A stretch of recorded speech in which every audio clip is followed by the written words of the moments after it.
ladies, gentlemen, gamers, and fellow anime lovers. Welcome back to another anime review, another anime reaction.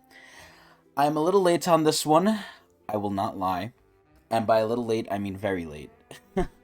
I am in multiple ways fashionably late to the party. So, what are we going to be reviewing today? We are going to be reviewing, and probably you could probably tell by the title or the thumbnail or whatever I decide to put up on screen, depending. I mean, I'm probably going to put gameplay up, but who knows. We are reviewing Baki Season 2 of the Son of Ogre. So, I'm doing this freeform without a script. I have actively been delaying this review for a while. I actually finished Baki, it was about last week or something. I didn't just finish it. Usually I'll finish it, I'll write the script up within like the next couple days and hopefully record it, but I didn't do that this time. This time I waited a bit, I was postponing it, I was delaying it, mental issues, yada yada yada. But I finally sat down and was like, you know what, I'm doing it here. So here's the review. I didn't feel like making a script, so it's off the shoulder. So here it is. What is my history with Baki? So I never actually saw Baki the original. And I'm very glad about that I never saw Baki the original, because they actually do show not original scenes in it, in this season, Baki Son of Ogre Season 2, but they show like reanimated versions of kind of how it looks. It is somewhat true to how it used to look. However, the old one looked even worse, and I did not like the way Baki looked. Now, did I even know about Baki before a certain point? No, I didn't. So was there any way for me to realistically watch the original Baki? No, there wasn't. However, I eventually one day, I think in high school or something, I don't remember when, high school, college, somewhere around there, I saw a clip on YouTube of Spec. Now, Spec is from the previous season. He's right when the series got, I don't want to say remastered because they didn't do it over. It's when it got rebooted, I would say, with good animation. And I saw a video of Spec sort of fighting Hanayama, sort of fighting Baki, where, and I will obviously include light spoilers, as I always do with all my reviews and anything I talk about. I'll include light spoilers here. But I saw Spec basically doing some bullshit. I'll just put it like that.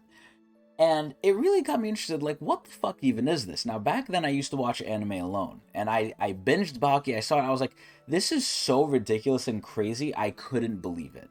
And that's gonna kind of be the theme with Baki. If you've seen Baki, you know it's ridiculous. And it didn't always used to be this way. It used to be very, very grounded in somewhat reality. I mean, Yujiro himself got done up by a net, the strongest creature in the world. But anyway, if you don't know what the fuck Baki is, my first question to you is, why the fuck are you watching this review / reaction? Because I'm reviewing the second season of Son of Ogre, so I think you're in a little bit of the wrong place, because obviously I'm going to be referencing older seasons, and if you haven't seen anything, what the fuck are you doing here? But for those of you who are still here who haven't seen anything, I'll give you a quick synopsis. Now, Baki is basically about the main character, Baki, a young boy who is the strongest boy in the fucking world, and that is no exaggeration. Because he goes to fighting tournaments, he fights adults, he fights kids, he fights anyone just to face his father, because him and his father essentially have issues. And there's other characters too that are really cool. Some characters come and go season by season. There's some mainstays, there's actually a lot of mainstays. And generally speaking, the whole series is about Baki just getting stronger, while it focuses on some characters here and there. But it's basically just Baki trying to beat his father, as of what I've gotten and what I've been to. Now, I've seen this season, and like I said before, as time has gone on, especially with the original Baki, it was very grounded. This season throws that all away. I mean, once we got to the reboot, once we saw Spec in the prisoner arc and everything, it really started getting thrown out the window. Logic started to fray a little bit, and I use a little bit loosely. Now, as time has gone on, Baki fought better and better opponents, and they needed to push the show further. This is where I will give a compliment to the author. This author either knows his shit or knows how to mask his shit very fucking well. Because this guy seems like he either is a genius or does his research or knows how to bullshit. Because there is so much information in here about fighting, about history, about human anatomy, where it's like you would think, okay, this guy has to know it or he has to be bullshitting. And the level and amount that it gets to is kind of ridiculous, but that's in a good way. That's in a good way. Now, if I had to describe Baki as one thing, I would just call it ridiculous. I honestly would.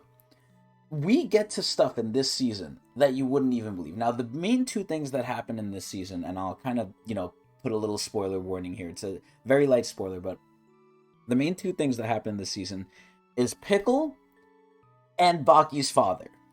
Now, I came in after I've seen all of the other Bakis, right? I saw the prisoner arc, I saw Oliva's arc, I saw all this other stuff where Baki kept getting more ridiculous. And it focused on other people too, like Muhammad Ali Jr. and whatever, but for the main part, it was seeing Baki's growth. Now, we're finally hitting a point in this season where things are getting so crazy with Baki. It's like, it's getting into nonsense realms. It honestly is.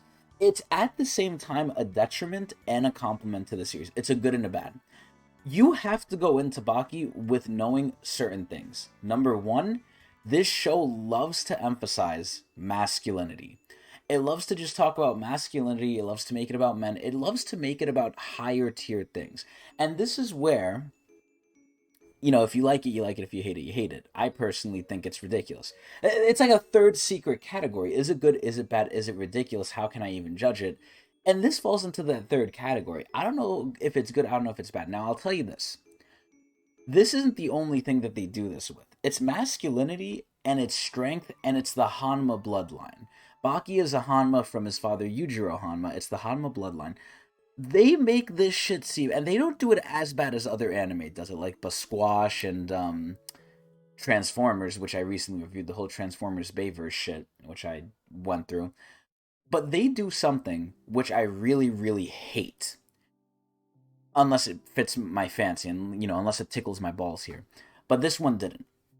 They basically relate things that are already set up in the world to be their own thing. And again, I'll use the example of Transformers, where they have something that's set up and they just relate it to something that's specific to the anime that's fictional. And it gets me so pissed, and I'll give you an example, right? In Transformers, we have world events that happen, historical events, the moon landing, World War II, Germany's leader.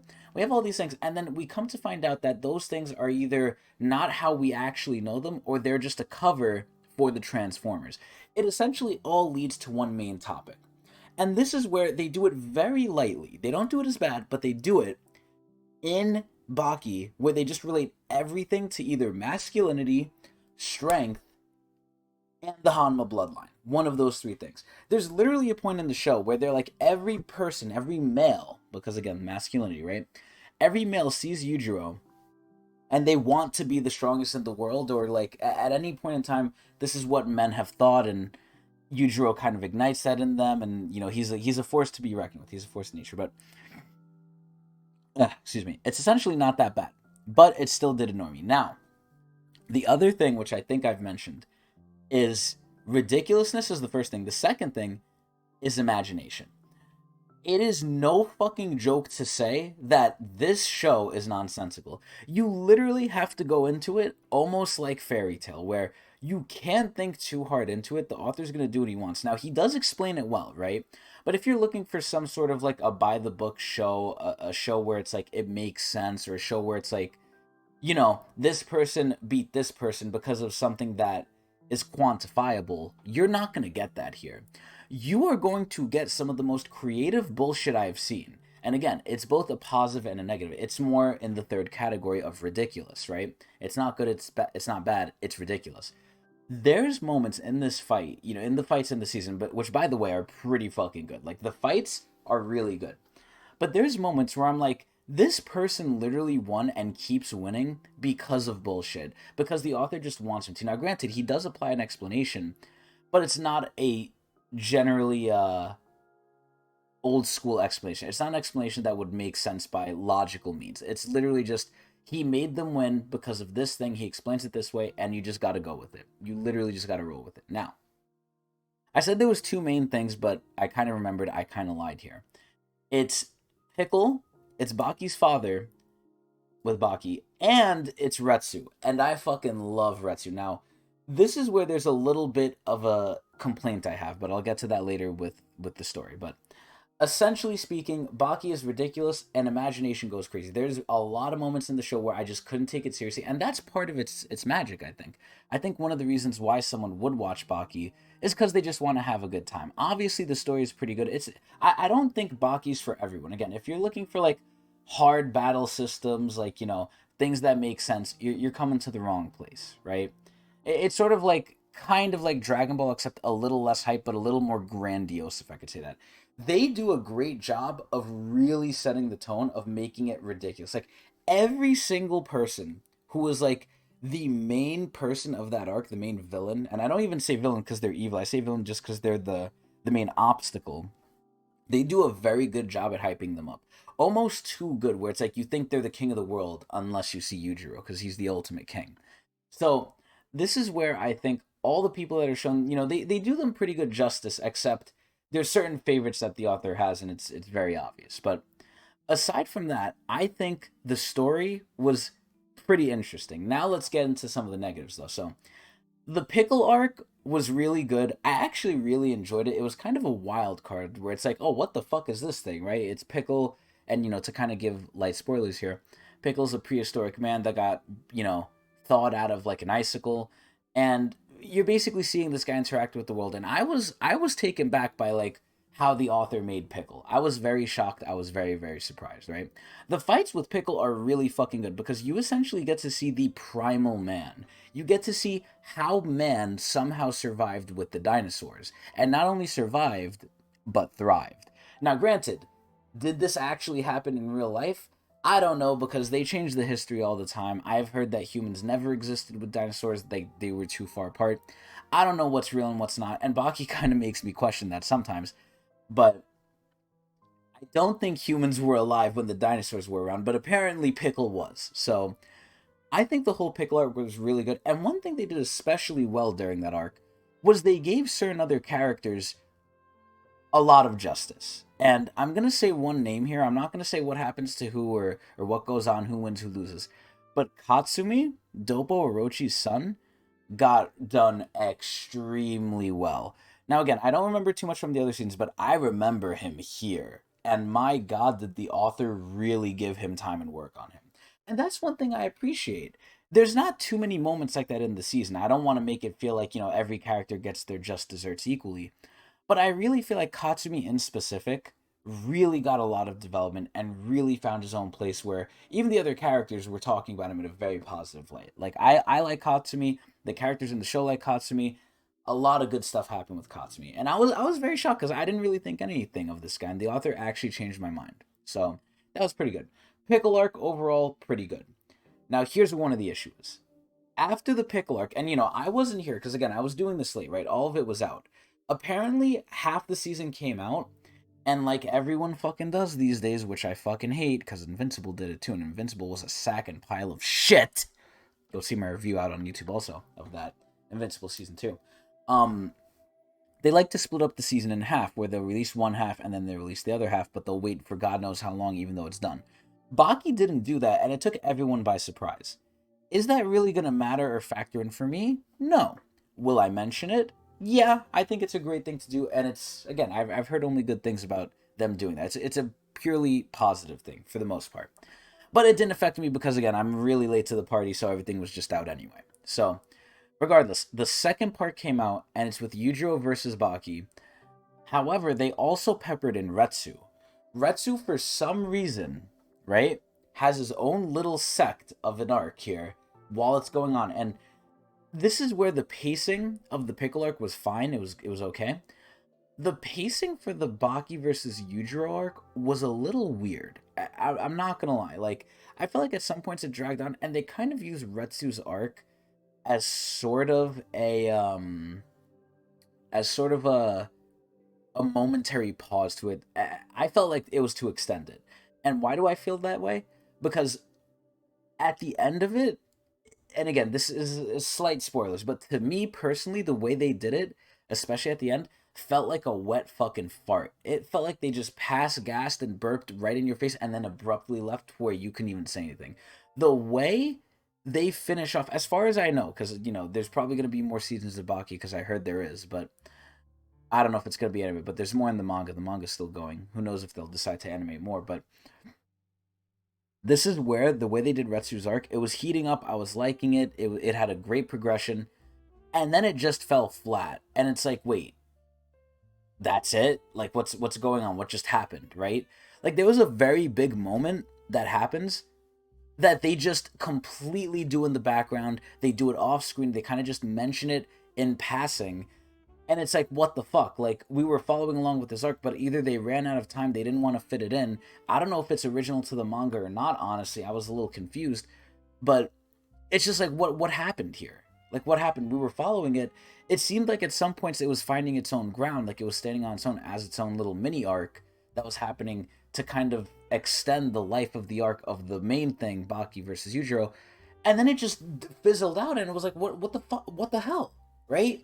Like, once you see it, if you see it, and, spoiler alert, I think you should, but, I think people will immediately notice and agree with what I'm saying by the end, where it's like, what happened, right? I don't want to say too much to avoid spoilers, but it's like, what the fuck? But anyway, on to the Yujiro versus Baki fight. This fight itself showcases, because the fight goes on for a while, there's a good amount of build-up, and then it gets going, and it gets going for a good while, and I actually appreciate that. That's one of the big things I was worried about. It's like, oh, they're taking kind of a little bit of time to get to it. Once they get to it, how much are they going to get to? Are they going to extend it? And to be completely transparent, once they get into the action, they get into the action. There's maybe one break that they had in between that I thought was kind of nonsensical, aside from the regular nonsense that Baki just is. Well, I was like, okay, all right, yeah, I know we need a little break. I know we need this thing, but let's move it along. And it moves along pretty quickly. Once they get into the actual meat and potatoes, which I would say is one of the arcs that I think everyone was looking forward to, they do it justice. They do a really good justice. However, again, you have to go into it with the mindset, this is ridiculous, this is crazy, this makes no fucking sense, and the levels to which they go, and this is how I described it, because again, I watch anime with my friends now, right? We watch in groups. I say it like this. I already know Baki's gonna go out there. It's gonna go into realms that don't make sense, that are kind of crazy, that make you say, what the fuck is going on? It got worse. But worse not in a bad way, but worse as in, I didn't think I could be shocked, right? Once you expect the unexpected, how do you get surprised? Somehow, the stuff that happened in this fight shocked me. And I was like, okay. Like, I'm really trying hard to avoid spoilers, but there's a certain part where someone shows up in the fight, and I'm just like, there's no fucking way. And then there's other part, like, there's so many parts. It's actually such a good fight. Like, is the fighting choreography good? It's okay. But just for its totality, it was really, really amazing. I was at the edge of my seat thinking, like, what's going to happen? Who's stronger? Who's going to win between Yujiro and Baki? And for a long time, you think it's one way, and they twist and turn you. They pull you left and right. It's amazing. It honestly is really, really good thinking about it, sitting back with it, letting it fester and simmer in my mind, reviewing it. I thought it was fucking amazing. Now, one of the issues I have, and this is a potential issue, right? I'm pretty much done glazing the seasons. If you couldn't tell, I really, really like the season. Not much complaints because I went into it with the mindset, this is going to be crazy, this is going to be ridiculous.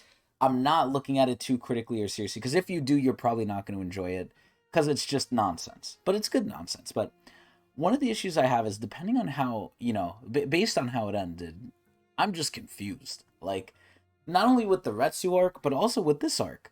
The way this ends, I honestly don't understand what the fuck they're going to do next. I honestly don't. And I don't want to say more than that, because again, potential spoilers, but I'm very, very interested to see what happens in Baki next. Again, I think I've seen it all. I think I won't be surprised, and then the author slaps me silly with his scrotum, with some fight logic, with some historical context that somehow relates to the Hanma bloodline, where it's like, I can't believe we're doing that. I can't believe it got worse. I can't believe the ridiculousness and the craziness and how they explain things somehow has surprised me yet again.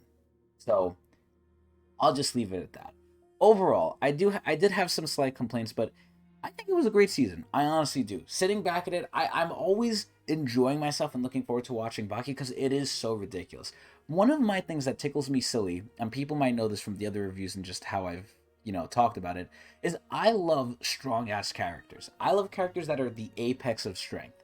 Yujiro is obviously one of them. One Punch Man, Saitama, JJK Gojo. I love all those shits. Now, one of the things that I really, really enjoyed from Baki is that basically stayed the entire time. Like, these people are really animals. They explain things so crazily, so fucking ridiculously. Now, to stop glazing the show, because I'm going to go on forever, it was a great thing.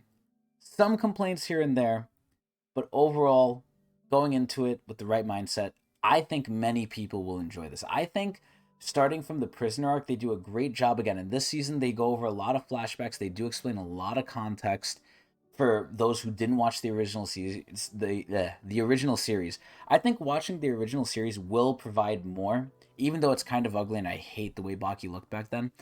But I think this whole season had really grandiose themes that were bigger than itself, right? The masculinity theme, the whole like strength thing, the whole everything goes back to the Hama bloodline.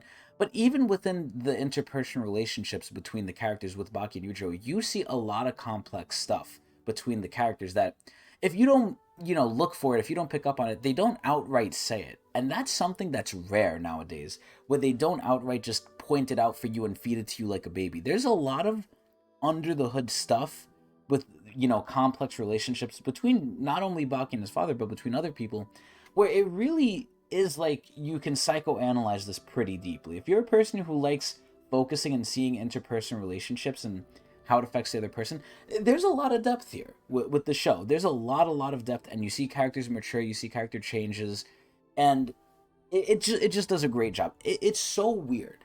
It's so weird because they do so many grandiose things that I want to say, like, the fights themselves sometimes aren't even that good, but the story sometimes just makes up for it. Some of the fights are pretty fucking good, and they're pretty fucking crazy too, but, again, I gotta stop glazing. Overall, I think almost everything was really fucking good.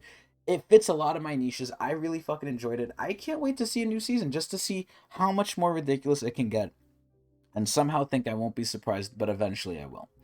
So if I had to rate this out of 10 Hanmas, 5 being neutral, I would probably rate this like an 8.5 out of 10. It's not perfect by any means, but if you like this sort of stuff, it's extremely enjoyable. It's just ridiculous. I think it had a great story, great ending, even though it makes me question things. Great fighting, great themes, great intellectualization of the characters and how much you can like poke and prod them and figure stuff out, even on second, third, fourth rewatch, which again, my friends already saw it, so they kind of told me like, oh, I realized this now watching it. It's an in-depth series. It's very good. It's very crazy. You're not getting the best choreographed fighting. You are getting ridiculous shit that sometimes doesn't make sense, but you're coming here for that if you like it. So 8.5 Hanmas out of 10. I recommend people watch it, especially if you like, where the reboot started. If you just like Baki, you're going to like the season. I think the season is amazing. And it's a tried and true method. The Baki author does his own formula that I think no one else does, but he does it well. It's really, really good. I really enjoyed it. Anyway, that's about it for me and the review. I hope everyone enjoyed. Also, if anyone has anything for me to watch or review, please let me know. I don't mind, if I have time at least. And I stream at twitch.tv/Tecnics channel. Come watch me there, please. Hope everyone enjoyed.